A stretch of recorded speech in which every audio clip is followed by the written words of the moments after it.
Something I just noticed is that I start out basically every single video with just like me like playing with my hair.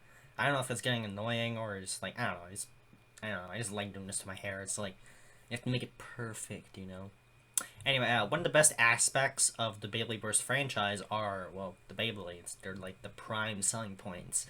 The Beyblades are the primary necessities that every person in the show needs to have, or else you're just like a random one-off background character. There's no point to even existing in the show because it's Beyblade, not every human daily life.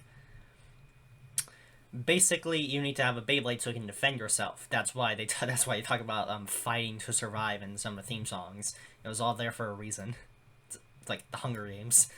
So yeah, I'll be counting down my top 5 favorite dual layer Beyblades. You know, the Beyblades that started all outside the single layers, but like they're frankly prototypes and they're only using the manga, not necessarily the anime. So we're gonna be talking about dual layers. So now this list will mainly be more about like their designs and like not really their strength and how competitive their stock combinations are. But I will mention some of them if they are extremely competitive, and there will be a few on here.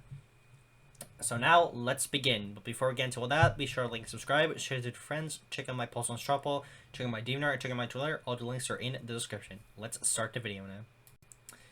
Number 5, Lost Luinor. So back when the Beyblade saga was, kicking off for the first time, Lost Luinor was a revolutionary Beyblade. It was basically like, it basically had like the full package. It had like, it had metal, which was, it did, like all Beyblades had metal, but those were just like the screws. This one had like physical metal right in onto the layer, which made it extremely heavy. It was left spin, which is the only Beyblade to do that, and apparently it was so good because all the Beyblades like were now inferior to it because it could hit harder because it also had a jagged design. It was practically unstoppable, and like the only way to the only way you can win is by out spinning it, by weak launching it. You can't burst it, you can't knock it out the pocket because it was so heavy. It just like it's practically an unstoppable force with one weakness that's virtually difficult to pull off. Not only was Luinor exceptionally competitive, it also had a good design, with it incorporating colors, like white, silver, gray, and there's also some blue and red stickers on it that made it look nice.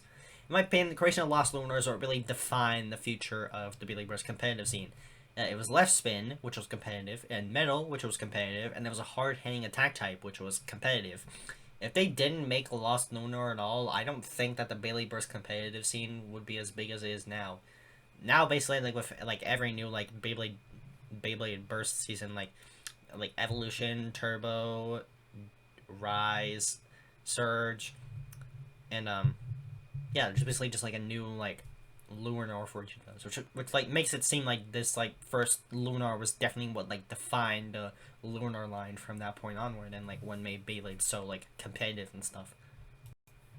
Number 4, Giga Gaianon. Now that's kind of like that sounds like a really random choice, but I do have reasons for it. The cool thing about Gaianon's design is that it looks pretty rocky. Some of the designs look like stone rocks, and the golem heads protrude outward to give it a more rounder shape. Not much to say about it other than it looks good. Weird how like I put this above Lunar, but yeah, I literally don't have anything else to say about it. Number 3, Omniodax. So Beyblades in the shape of ovals are kind of rare. The thing that makes Odax a competitive Beyblade is its oval shape, which delivers powerful smash attacks and stuff. It also has a pretty cool color scheme in the and the two blades on the opposite sides look cool. While it's very outclassed in today's current meta competitive scene, it's still pretty good for its time. One of the best dual layers until Lost Lunar came by. Number 2, and this is going to surprise you, Yugen Yagdrion. So while Yagdrion is by no means a good, or should I say competitive Beyblade, like, at all, it still looks pretty good. Like, its hexagonal shape and its solid green color makes it look pretty nice. Yagdrion is also one of the first Beyblades to contain polyoxymethylene thermoplastic, or POM plastic for short, with it being located in the performance tip to give it more stamina because of friction and stuff. Also, Yagdrion's avatar looks really nice. It looks like Torterra from Pokemon. It's so good. That's all I can say for Yagdrion. Pretty solid in terms of design. And my number one pick for my favorite dual layer Beyblade is Jumbo Dormantor. So Dormantor is my favorite dual layer Beyblade. I guess I just really like the blue using it, and I also like how Hasbro Stockholm version of it is like super good. If you don't know what I'm talking about, the Takeratomi version of Jumbo Dormantor wasn't really so great. It had bad teeth, so it normally burst before it even used the gimmick in its performance tip.